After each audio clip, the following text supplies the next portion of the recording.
What I'm going to talk to you about today comes from my heart, from my experience in life, from playing this role as messenger, which I take very seriously, from my efforts to wake up the American people, from my family, from all the letters that I get, from people that I talk to, just like I've talked to many of you here today. I've learned some things. And I think these things need to be passed on to you. And I think you need to start examining yourself, your agenda, your mission. Who are you? What are you about? What do you believe about America? Is it true? Are you helping to divide us more? Or are you helping to bring us together? Do you really understand what this country is all about?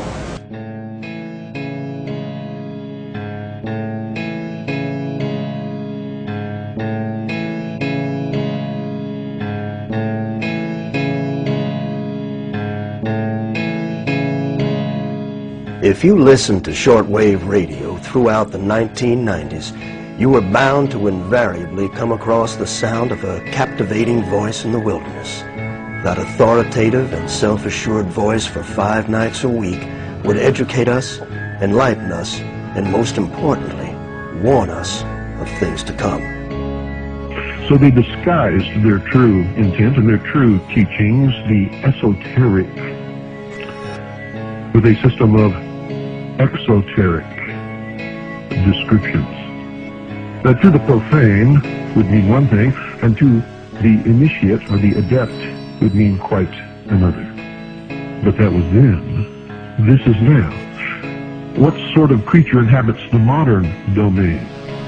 Who is the modern man? That voice spoke to us of matters esoteric and exoteric, political and supernatural, scientific and lawful. That voice was world-renowned author, radio show host, and ex-Naval Intelligence Officer Milton William Cooper, otherwise known as Bill Cooper. I was reared in a military family. My father's an Air Force colonel. He's retired now. He was a command pilot. And I traveled all over the world, lived on military bases for most of my life. I was really an indoctrinated individual, you might say. I was as establishment as you could get, as gung-ho, pro-government, pro-America, pro-military. And that's why I went into the military, because that had been so much of my life. I went into the Air Force. I was in the Strategic Air Command for 4 years as an aircraft and missile hydraulic technician. Bill left the Air Force in 1965 to join the United States Navy. Cooper was a member of the Office of Naval Security and Intelligence, serving as a harbor and river patrol boat captain at Da Nang and the Dong Ha River Security Group, Qua Viet, Republic of Vietnam. William Cooper was awarded several medals for his leadership and heroism during combat, including 2 with V for valor. He served on the intelligence briefing team for the Commander-in-Chief of the Pacific Fleet. It was during this time Bill would witness something that would forever change his life. While we were on a transit from the Portland-Seattle area, on the surface, I actually saw, I was the port lookout, and I saw the most incredible thing that I think I've ever seen in my life. And it had such a profound effect upon my view of the universe and the world that we live in, that I wish everybody could experience this. I saw come up out of the ocean, from beneath the surface of the sea, a huge disc-shaped craft about the size of a Midway-class aircraft carrier, which is tremendous in size. Came up out of the ocean and rose into the air and tumbled on its axis and went up into the clouds, and I was awestruck, dumbstruck. And I mean dumbstruck, literally. I could not utter a sound. And my first impulse was to tell the officer of the deck that I'd seen a flying saucer, and then luckily for me I couldn't talk.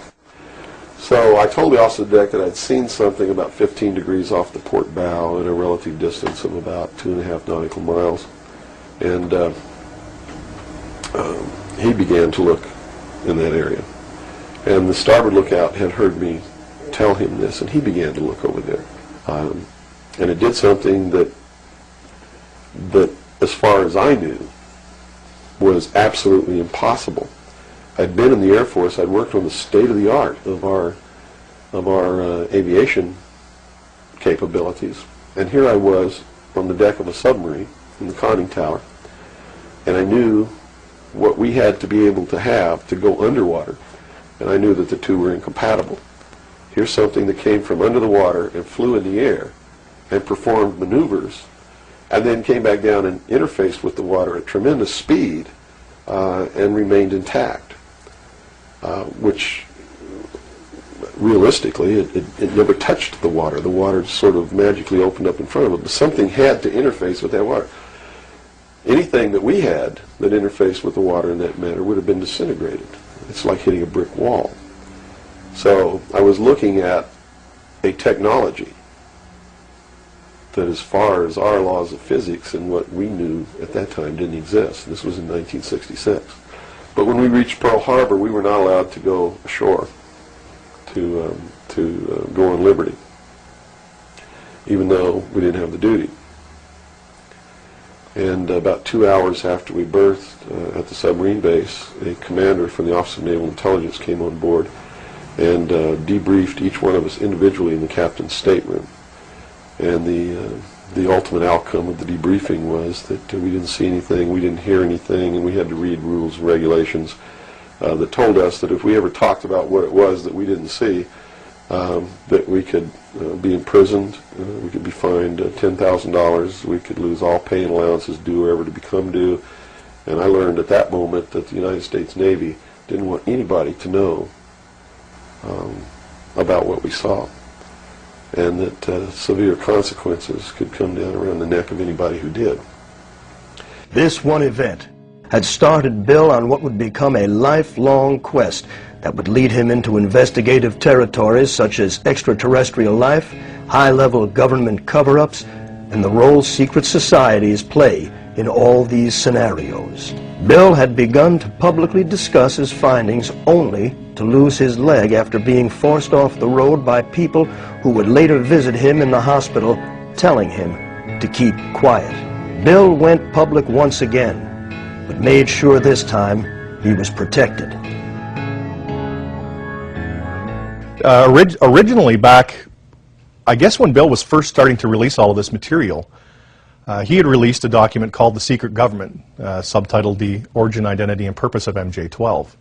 And Bill had spent a considerable amount of his fortune at that time, well, if there was any fortune, but considerable amount of his money, into the tens of thousands of dollars, to get this document released and disseminated across North America and the world. So he had mailed it to all sorts of congressmen, key political figures, as well as some friends and family and things like that, just so people would have this document in their hands. And that's how I protected myself, or at least that's what I thought would protect me, and so far it's proven to be right, was that if I got literally in front of the public overnight, in front of a large public, that they wouldn't do anything to me because it would substantiate what it was that I'm saying. And they certainly don't want to do that. But also create a martyr. And martyrs create tremendously dangerous political movements that they don't want that either. So literally within a 24-hour period, I spent $27,000 mailing a thick packet of information all over the world to people I'd never heard of, didn't know. We went down and got some mailing lists and just mailed this stuff all over the world. And I've been in front of the public ever since. So I think basically those are the reasons. They don't believe that the public's really going to listen to me, and so far that's been true.